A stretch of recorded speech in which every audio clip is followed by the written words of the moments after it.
नमस्कार, स्वागत छ तपाईहरुलाई रितास किचनमा। आज हामीले दशैं स्पेशल खसीको मासुको तासको रेसिपी लिएर आएका छौं। यो खसीको तासलाई तपाईहरुले खसीको मासुको भुटुवा रेसिपीको रूपमा पनि सर्भ गर्न सक्नुहुन्छ। खसीको तास चितवनबाट सुरु भए पनि अहिले नेपालको धेरै जसो रेस्टुरेन्टमा सर्भ गरिन्छ। आज म तपाईहरुलाई यो भिडियोमा स्टेप बाइ स्टेप खसीको मासुको तास घरमै कसरी बनाउने देखाउन गइरहेको छु। भिडियो मन पर्यो भने लाइक गरिदिनु होला अनि साथीहरुसँग शेयर पनि गरिदिनु होला। आउनुस् फटाफट सुरु गरौं आजको रेसिपी बनाउनलाई हामीलाई थोरै हड्डी नभएको खसीको मासु चाहिन्छ। हामीले चाहिँ ह्याकुलाबाट 800 ग्राम खसीको मासु प्रयोग गरेका छौं। तपाईहरुले कुनै पनि पार्टको हड्डी नभएको खसीको मासु प्रयोग गर्न सक्नुहुन्छ। खसीको मासुलाई भिडियोमा देखाएसरी नै तपाईहरुले सानो सानो पिसमा काट्नु पर्ने हुन्छ। तपाईले भिडियोमा देख्न सक्नुहुन्छ यो पिस एकदम धेरै ठूलो पनि छैन र एकदम धेरै सानो पनि छैन। तपाईहरुले मासु लिँदाखेरि हल्का बोसो भएको मासु पनि प्रयोग गर्न सक्नुहुन्छ, तर छाला भएको मासु लिनुभयो भने चाहिँ पाक्न अलिकति गाह्रो हुन्छ। तपाईले भिडियोमा देख्न सक्नुहुन्छ हामीले हल्का बोसो भएको मासु पनि प्रयोग गरिरहेका छौं। यो मासुलाई तपाईहरुले एउटा बाउलमा ट्रान्सफर गर्नुस् अनि त्यसपछि हामीले यसलाई म्यारिनेट गर्नुपर्ने हुन्छ।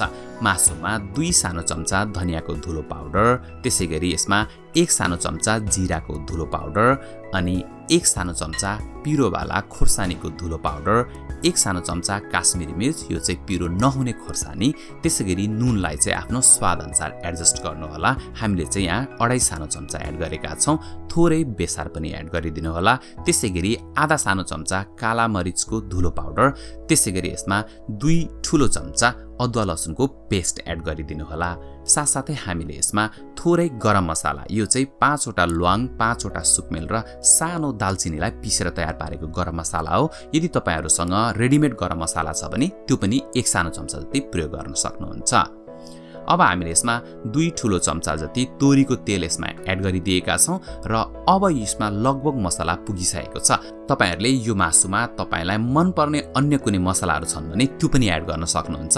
यसमा मैले अलिक पछाडी थोरै टिमुरको धुलो पनि एड गर्छु। तपाईहरुले यसमा कागतीको रस पनि राख्न सक्नुहुन्छ। यो मासुलाई तपाईले राम्रोसँगले मोल्नुस् ताकि सबै मसला सबैतिर फैलियोस्। त्यसो गर्यो भने स्वाद पनि एकदमै राम्रो बन्छ। यो मासु म्यारिनेट भइसकेको छ। अब हामीले यसलाई छोपेर लगभग 3-4 घण्टा फ्रिजमा राख्नु पर्ने हुन्छ। तर यदि तपाईहरुसँग समय छ भने यसलाई तपाईले रातभरिको लागि फ्रिजमा राखिदिनुस् अनि भोलिपल्ट पकाउन सुरु गर्नु होला। भोलिपल्ट तपाईले मासुलाई फ्रिजबाट निकाल्नुस् अनि त्यसपछि एकपटक राम्रोसँगले मिक्स गरिदिनु होला। त्यसो गर्दा मसला अझ राम्रोसँगले सबैतिर फैलिन्छ अनि हामी यसलाई फ्राई गर्ने छौं। यदि तपाईहरुले दशैंमा पकाइने विभिन्न प्रकारको परिकारहरुको भिडियो हेर्नु भएको छैन भने माथि स्क्रिनमा लिंक आइरहेको छ, त्यहाँ क्लिक गरेर तपाईहरुले दशैंमा खाइने परिकारको भिडियोहरु हेर्न सक्नुहुन्छ। एउटा फराकिलो खालको तावा अथवा प्यानलाई ग्यासमा बसाल्छौं अनि यसमा 3 देखि 5 ठूलो चम्चा जति तेल एड गरिदिन्छौं। तेल अलिकति बढी नै प्रयोग गर्नुपर्ने हुन्छ यो रेसिपीमा। अब यो तेललाई तपाईले ठूलो आगो बनाएर राम्रोसँगले तताउनु पर्ने हुन्छ। तेललाई तपाईले सुरुमा ठूलो आगोमा तताउनु भयो भने चाहिँ मासु फ्राई गर्दाखेरि मासु तावामा टाँसिदैन। तेल राम्रोसँगले तातिसकेको छ। अब हामीले यसमा मासु एड गरेर मासु फ्राई गर्न सुरु गर्छौं।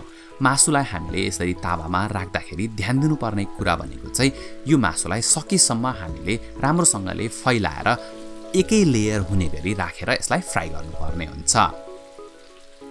मासुलाई तपाईले तावामा सबैतिर फैलाइदिनुस् अनि त्यसपछि सुरुको 3-4-5 मिनेटसम्म चाहिँ तपाईले यो मासुलाई ठूलो आगोमा पकाउनु होला र 3-4 मिनेट तपाईले यो मासुलाई चलाउनु पनि पर्दैन। त्यसपछि तपाईले यसलाई फर्काउँदाखेरि देख्न सक्नुहुन्छ मासुमा हल्का कलर आउन थालिसकेको छ। यसरी मासु क्यारामेलाइज भइसकेपछि अनि तपाईले आगोलाई चाहिँ मिडियम लो गरिदिनु पर्ने हुन्छ अनि आगोलाई मिडियम लो गरेर मासुलाई चलाउँदै 15 देखि 20 मिनेटसम्म तपाईले अझै पकाउनु पर्ने हुन्छ। यसरी तपाईले सानो आगोमा 15-20 मिनेटसम्म यो मासुलाई चाहिँ फ्राई गर्दाखेरि मासुमा एकदम राम्रो कलर पनि आउँछ अनि मासु एकदम राम्रोसँगले पाक्छ। यो मासुको एउटै बेफाइदा भनेको चाहिँ यसमा अलिकति बढी तेल प्रयोग भएको छ, तर अहिले हामीले यो मासुलाई तेलबाट बाहिर निकाल्छौं अनि यही तेलमा हामी थोरै अदुवा लसुन फ्राई गरेर भुजा साँधेर यो रेसिपीलाई सर्भ गर्छौं। अब हामीले यो मासुमा 1 सानो चम्चा जति टिमुरको धुलो पाउडर एड गर्दैछौँ। हामीले सुरुमा टिमुरको धुलो पाउडर राखेका थिएनौँ, त्यसैले गर्दा अहिले यसमा हामीले टिमुरको धुलो राखेर अनि यसलाई 1 देखि 2 मिनेटसम्म फेरि हामीले राम्रोसँगले फ्राई गरेका छौँ।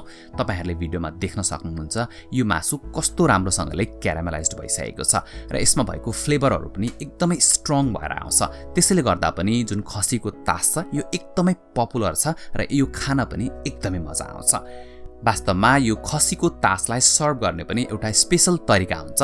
आजको यो भिडियोमा म तपाईहरुलाई यो खसीको तासलाई कसरी सर्भ गर्ने त्यो पनि देखाउन गइरहेको छु। त्यसैले गर्दा भिडियो एकदमै ध्यान दिएर हेर्नु होला। सुरुमा त तपाईले यो तेलबाट मासुलाई एउटा प्लेटमा निकालेर साइडमा राख्नुपर्ने हुन्छ अनि त्यसपछि हामीले यही तेलमा थोरै अदुवा, लसुन र खोर्सानीलाई फ्राई गर्नुपर्ने हुन्छ।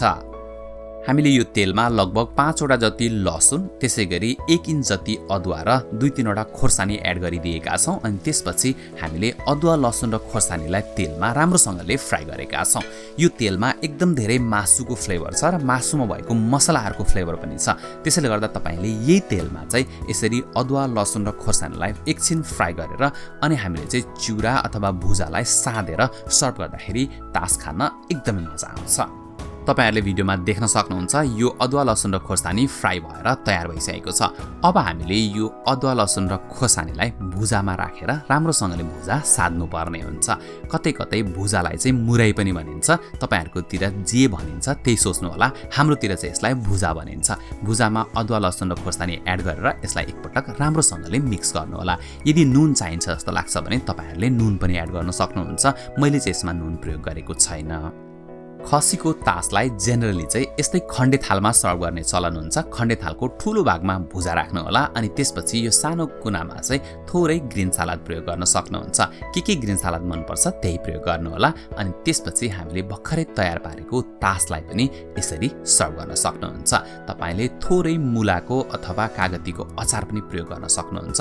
अचारले अझ सुनमा सुगन्ध थप्छ। हामीले भर्खरै बनाएको खसीको मासुको तासको रेसिपी पनि बनेर तयार भइसकेको छ।